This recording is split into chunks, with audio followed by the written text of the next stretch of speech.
Kalau kalian mau membeli iPhone second, pasti kalian gak aneh lagi dengan istilah iPhone Smart Friend Only. Emang apa sih yang dimaksud dengan iPhone Smart Friend Only? Dan apa aja perbedaan dengan iPhone jenis lain, seperti iPhone iBox atau resmi, atau iPhone internasional? Dan di video kali ini gue bakal bahas. By the way, gue juga udah buat beberapa konten tentang jenis-jenis iPhone yang beredar di Indonesia. Ini videonya.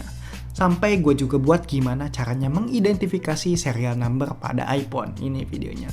Coba deh kalian cek dulu videonya. Kalau iPhone kalian itu berasal dari mana? Kalau gue sih LLE alias dari Amerika dan sinyalnya masih aman. Kalau kalian gimana? Sinyalnya masih aman atau enggak? Coba kalian komentar di bawah.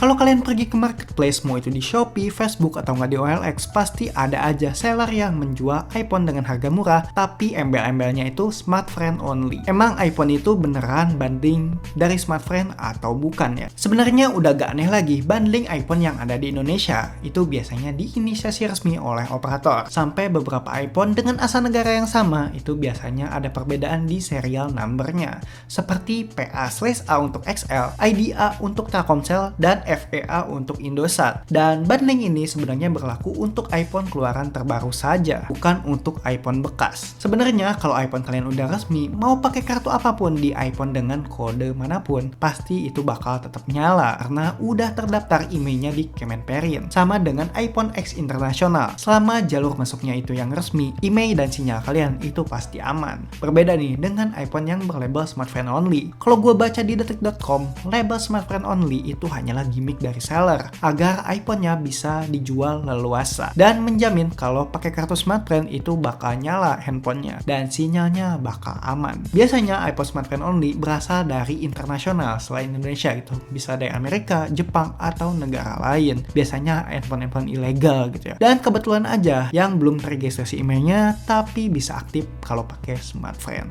Dan kenapa sih si iPhone ini dinamakan iPhone Smart Friend Only? Emang nggak ada nama lain ya? Menurut gue ya, hal ini dikarenakan yang pertama, Smart Friend itu adalah operator yang nggak terlalu ketat dengan kebijakan pemblokiran email. Tapi semenjak kemarin, ada sentilan dari pemerintah dan juga rame karena aji mumpung update iOS 16. Mungkin sekarang operator Smart Friend itu lebih ketat lagi.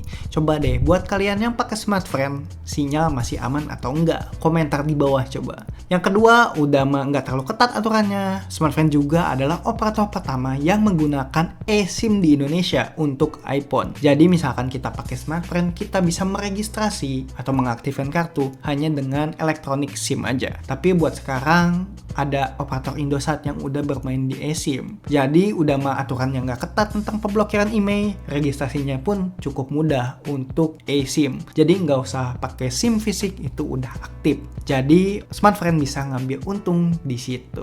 Dengan ini secara nggak langsung user dan operator itu diuntungkan. Tapi ya sebenarnya cara Smart Friend ini nggak fair. Soalnya yang lain itu lebih ketat untuk aturannya, tapi Smart Friend itu ngambil celah di situ. Coba deh, buat kalian yang pakai Smart Friend itu gimana untuk sekarang? Sinyalnya aman atau enggak?